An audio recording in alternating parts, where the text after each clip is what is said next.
Hello, welcome to another episode of Field of Screams podcast. Today we will be talking about Nightmare on Elm Street 2.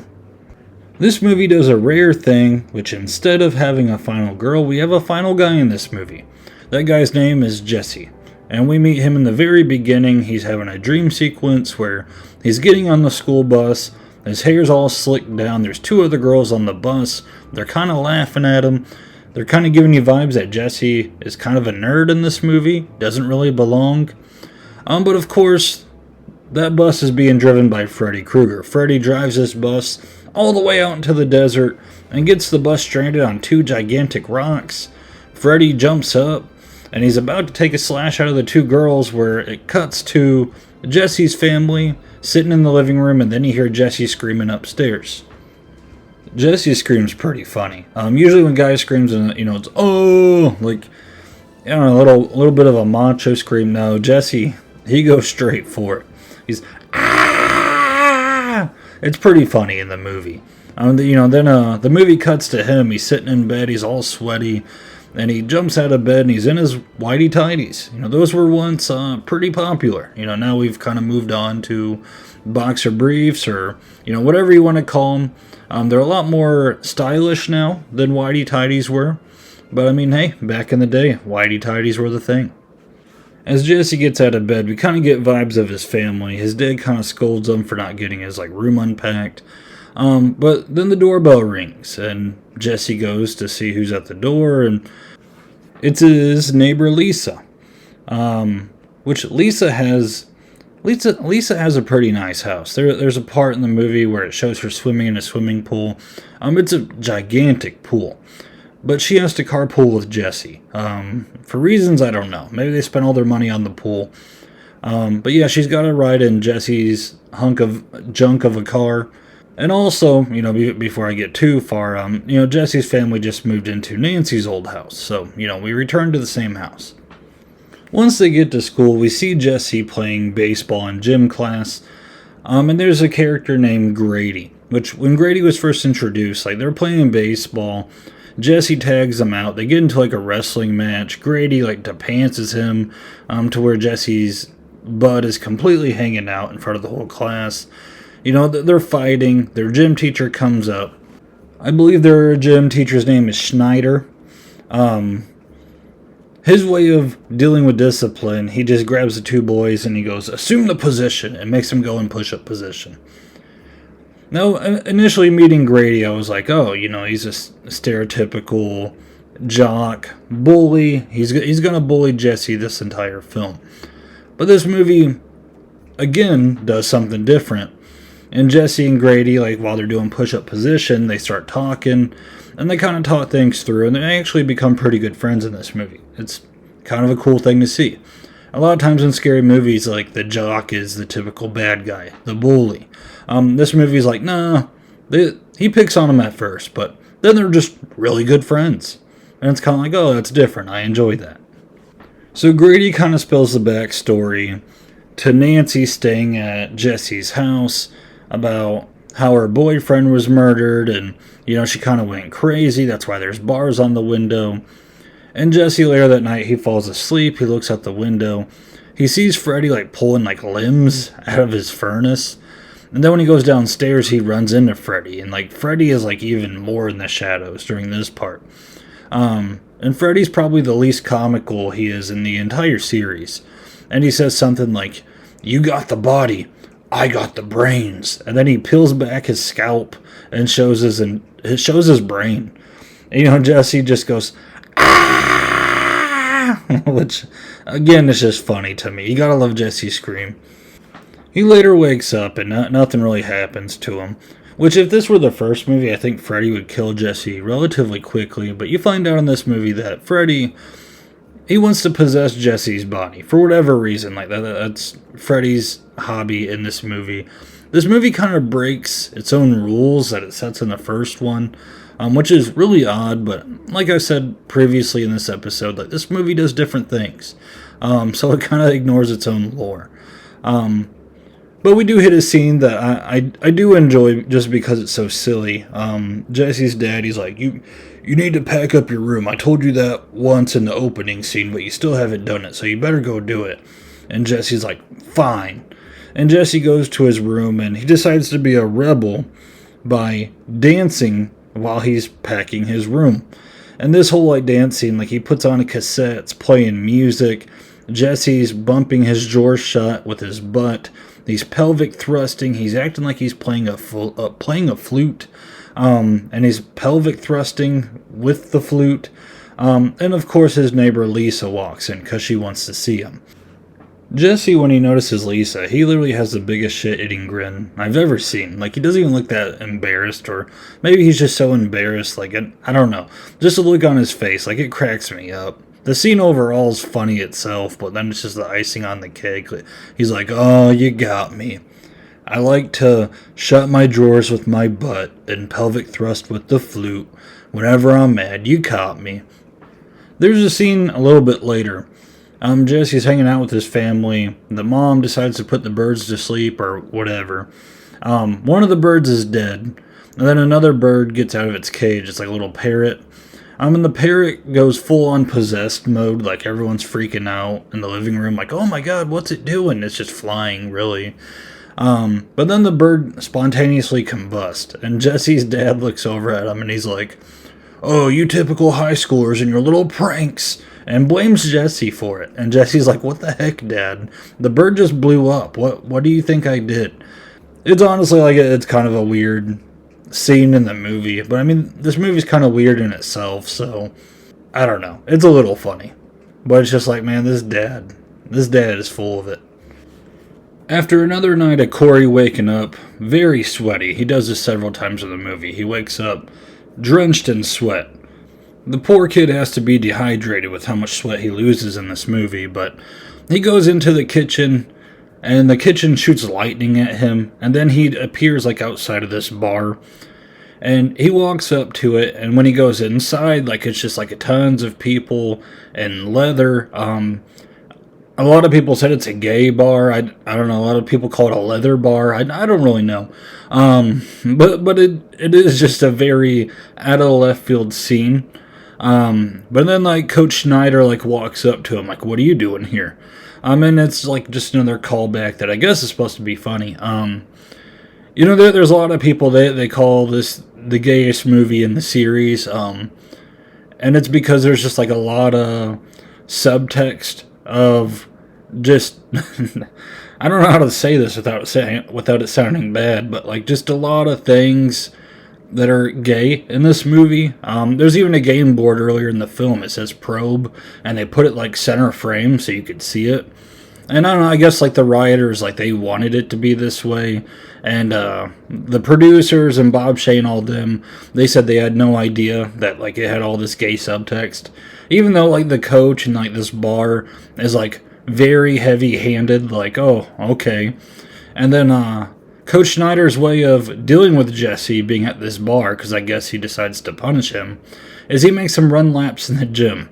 And he makes him run laps in the gym in his leather gear, if that's not weird enough.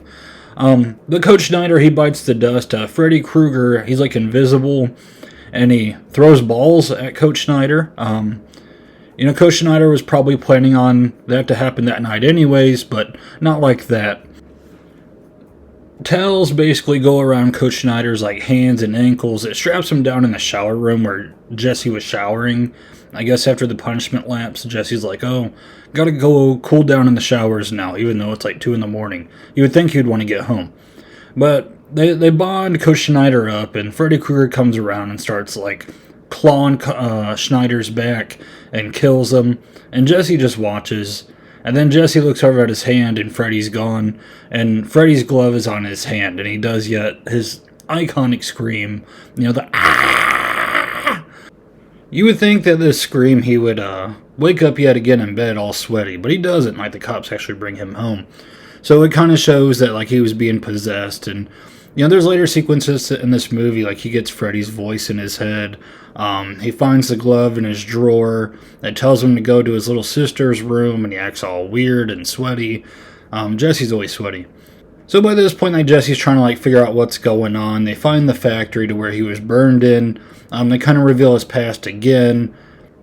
Jesse starts really hitting it off with Lisa. I think Lisa's kind of attracted to Sweat, and she's noticed a pattern with Jesse. So, she's went with him more and more, and they decide to go to like this pool party together. Which the beginning of the pool party is pretty funny. The girl who's having the pool party, her parents are out front. Everyone's acting all proper. And then they're like, all right, we're going inside for the night. We're going to go in bed. And as soon as they go inside and shut the door, like these guys like carry these wagons full of like iced beer, and people start acting crazy. They're cranking the volume to the stereo. Then it even shows kind of the parents in bed, and the dad looks ticked off, but the mom's like, screw it, kids will be kids. And like this party's going. There was a really cool shot though of when Lisa is talking to Jesse. There's Jesse's shadow against the wall, and these ferns kind of give these ferns put a shadow like in front of Jesse's shadow, and it looks as if it's like Freddy Krueger's claws. It's really cool, and it's really subtle too. There's a part where Jesse and Lisa start making out, and Jesse's kind of like sliding down. He opens his mouth, and a big, gigantic gray tongue flops out of his mouth. Really cool special effects there. Jesse like shoves the tongue back in, like runs away, and poor Lisa's just like, what did I do? She probably had a little self-esteem issue after he ran away, like thinking it was her. But of course Jesse runs to Grady's room because he needs to tell him what's going on. So Jesse's trying to give Grady this lowdown of Freddy Krueger's trying to possess him. And, we run into this problem time and time again in this franchise. Like, people don't believe him. And Grady's like, what are you talking about, dude? Go back with Lisa. Like, what are you doing here with me? Like, I'm just chilling on my bed. And Jesse says, dude, there's something trying to get inside my body. And Grady's reply is, yeah, and it's a female, and she's waiting for you inside of the cabana. But yet you're here trying to sleep with me. It's a pretty funny line of them going back and forth. The dynamic between Jesse and Grady. I think it's a really good dynamic between these two. They're two really good friends. But all good things must come to an end, because Jesse tries to sleep it off. Then he wakes up, he looks like he has to take a really big crap. But what really happens is, like, knives shoot out of his hands. You see Freddy's eye sticking out of his throat. And Freddy Krueger literally goes through Jesse's chest. It's a really cool scene, great practical effects. And Freddy Krueger kills Grady. Now, once he does, you kind of get this look, and it's really Jesse with the glove again. Jesse was possessed. You can... There's different ways of looking upon how these murders are happening. You can say like Freddy Krueger's clearly possessing Jesse, and Jesse's killing them, or like Freddy Krueger's like killing them, and then he's like tricking Jesse. Jesse looks into the mirror. Freddy Krueger's waving and smiling and laughing, not cracking jokes really, but it's really pretty ominous. Of course Jesse's all messed up because of this. So Jesse leaves the room. And when he leaves the room, he is covered in blood, like drenched in blood, and Lisa sees him, and she's like, oh, hey Jesse, what's up? And Jesse like goes full on frantic. He's like, I killed Schneider, I killed Grady. And she's like, what? Jesse, what are you talking about? And it's like, Lisa, why aren't you running? What are you doing? But eventually, like, Jesse disappears and Freddy Krueger appears. And this is where, like, this movie gets really weird with where Freddy Krueger is, what he's doing, who's doing what. Like, is this really Jesse? Does Jesse turn into Freddy Krueger and then can switch back? I don't know. Like, it's pretty unclear, but Freddy kind of, like, chases Lisa around, bites her leg, but then, like, Freddy gets overpowered by Jesse, because then he's like, Lisa, I love you. And then Freddy, like, throws her to the side, like, because he can't do it. And so Freddy's basically like, well, if I can't kill Lisa, I'll just go out to where the pool party's raging, and I'll kill a bunch of teenagers. So Freddy invades the pool party, where there's just tons and tons of people. They're all lounging. There's girls sitting in guides' lap. There's people swimming. There's beer everywhere. And Freddy comes out, and I think his quote is, you're all my children now. Pretty good moment. And it's really weird because in every Nightmare on Elm Street movie, like, Freddy usually takes on victims one-on-one. Like, he corners them, he does these illusions, he tricks them. But this movie doesn't do that too often. And in this movie, he's just full-on frantic. He's throwing stuff off tables. He's running around frantically just stabbing people, killing them. Fire starts shooting everywhere. The pool turns into boiling water. Like, people are dropping like flies. And there's one moment where a guy goes up to him. And this is what kind of makes me think it might be Jesse. You know, maybe they're seeing Freddy and not... Or maybe they're seeing Jesse and not Freddy. But he's like, hey, man, just take it easy. Tell us what you want. Like, I'm here to help you. And I feel like anyone looking at Freddy Krueger, like, you wouldn't say that. Like, you just wouldn't. Like, I would probably run through the fire before I approach him with his knife hands and say, tell me what you want, man. Let me help you. And Freddy's response is, help yourself, fucker, and stabs him and throws him into a grill. So eventually this movie ends with Lisa going to the factory where Freddy worked or kidnapped the kids. But anyway, she goes in. There's like these like weird dogs guarding the place with like human baby faces. It's really a big WTF moment. But they don't even attack her. They just kind of let her like walk by. And Freddy like comes out and tries to kill her. And she like kills him with love basically. She's like, Jesse, I love you. You can come out. And Freddy's like, no! And like he's getting weaker. And then she like kisses Freddy Krueger, which is in turn Jesse. And like Freddy Krueger just like basically melts and burns alive, and his charred body, like Jesse rises out of it, which is kind of cool. And then like that's the way they defeat Freddy Krueger. I mean, both ways in 1 and 2, the endings are kind of anticlimactic because Freddy Krueger's just like uber powerful, and it's kind of hard for humans to kill that type of entity. So it almost seems like a cop-out sometimes, but I think this one works a little more than Nancy saying, I don't believe in you, and turning around.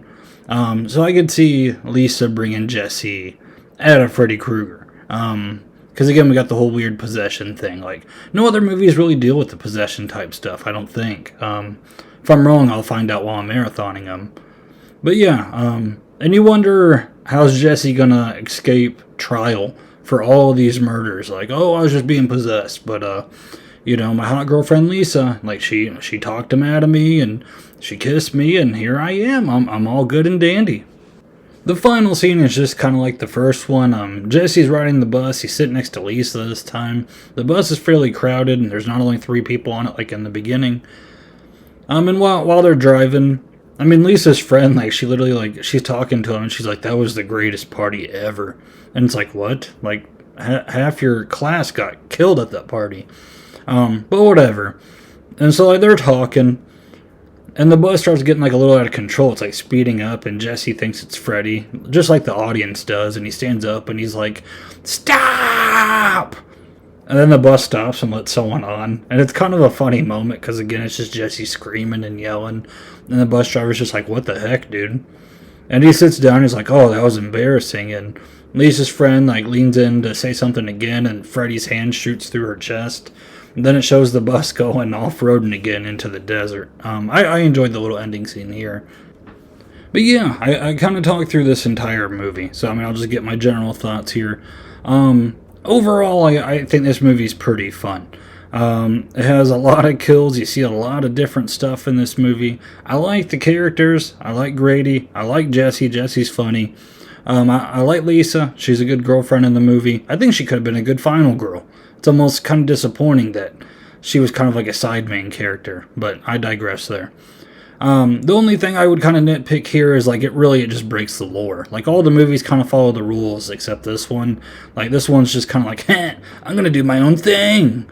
And then, like, you know, once we go into number 3 is like, okay, let's go back to basics here. And they expand upon the lore in number 1 instead of just ignoring it and saying, like, oh, Freddy Krueger's looking for someone to possess. It's like, Freddy Krueger doesn't do that, though. Like, Freddy just kills people in dreams, and he's stronger. Like, why would he want Jesse's body? You know, why would he want to be in the real world where someone can just take a shotgun to his head? You know, in any movie, you know, Freddy vs. Jason, whatever, a lot of times they pull him into the real world to kill him. So it doesn't really make sense for Freddy to try to come into the real world instead of staying in the dream world. But, yeah, overall, though, pretty fun film. I enjoy it. It's a good time. It's funny. And yeah, a lot of people like this film too. So overall, pretty good sequel, even though it destroys all of the lore. So that's my review of Nightmare on Elm Street 2. I hope you enjoyed the episode. If you did, feel free to subscribe so you can hear later episodes. I'm marathoning all of these movies. Feel free to give this episode a like. It helps out the channel a lot. And again, if you're listening, I greatly appreciate it. Feel free to comment what you think of this movie. Well, guys, until next time.